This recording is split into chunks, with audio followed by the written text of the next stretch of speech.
Thorny Roses and welcome. I'm going to show you another exercise you can do with a resistance band. This is called the pull apart imaginatively because you're pulling the ends apart. So where you hold the resistance band will determine how much resistance you have from it. So you're looking to extend your arms up more or less at shoulder height. So the closer together you hold your hands, the more the resistance would be. If I held it here, I don't think there's any way I could pull it out. It's really strong. If you hold it at the very ends, it's probably quite easy.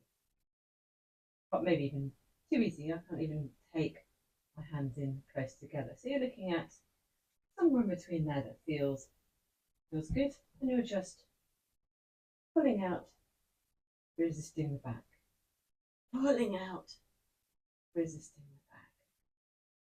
Pulling out, back. I'm really thinking of this as a back exercise, because it is, engaging the muscles between the shoulder blades as you pull out and slowly back, out and slowly back.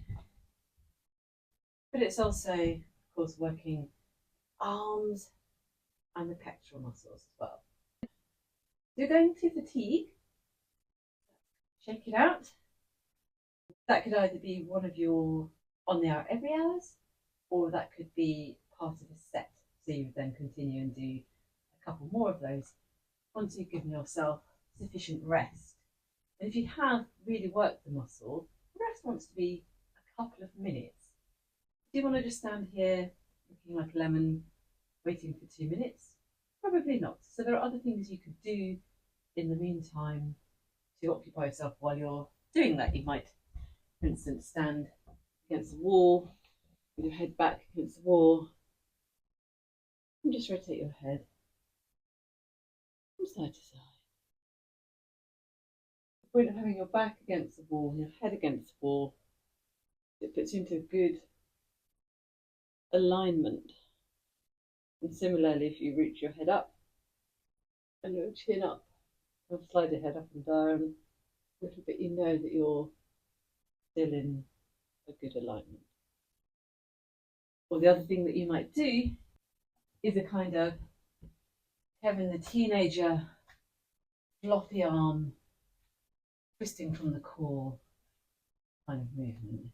So the rest doesn't have to mean that the limb that you're working is completely static afterwards.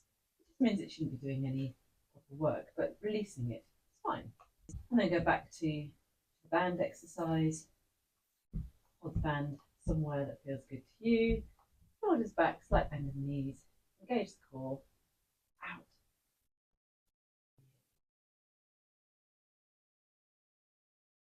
In. Out. And that's 3. So you can count, so you have an idea. You are going to fatigue.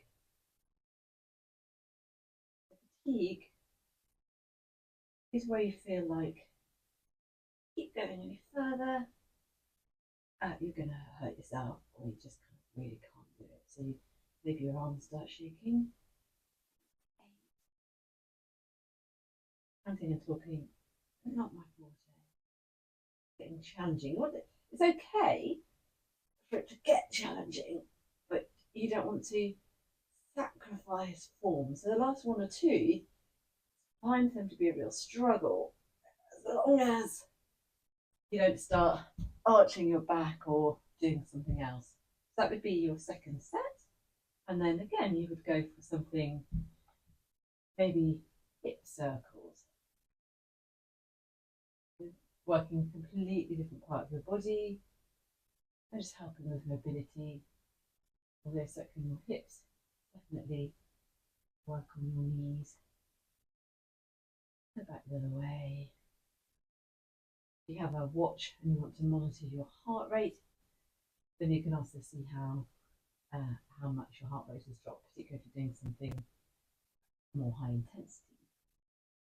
Really just looking to do some sort of mobility, Shake out the arms.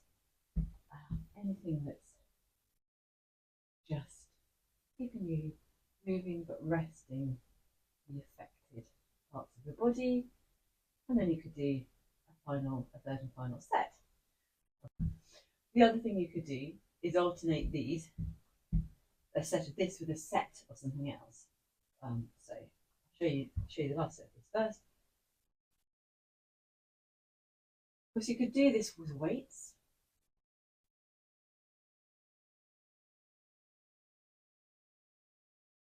Really hard work, really good. The point, we're trying to build strength in not involving some hard work. We're just preparing the muscles, conditioning. That's a different thing. I think that's last that I really want to do. Maybe one more. Feel the burn. Oh, well done. Good. And then I'm just gonna shake that out. We do a lot of work that's strengthening the muscles. We do some mobility, we do some stretching, but actually what we really often don't do enough of is kind of letting it all go.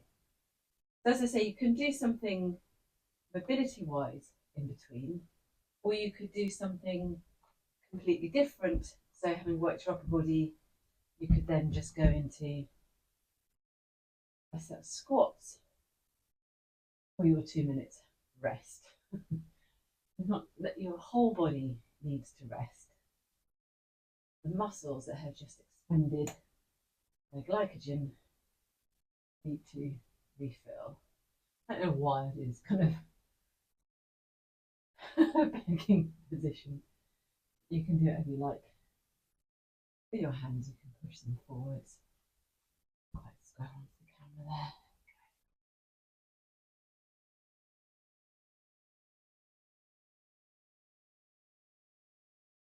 So you can see that you could do a couple of minutes of the arms, a couple of minutes of squats, a couple of minutes of the arms, a couple of minutes of squats, even incorporate a little warm up and a stretch at the end, and have 10 minutes of exercise. And if you did that 3 times in a day, that would definitely make a difference. If on the hour, every hour seems a bit much. Well done, Thorny Roses. Well done.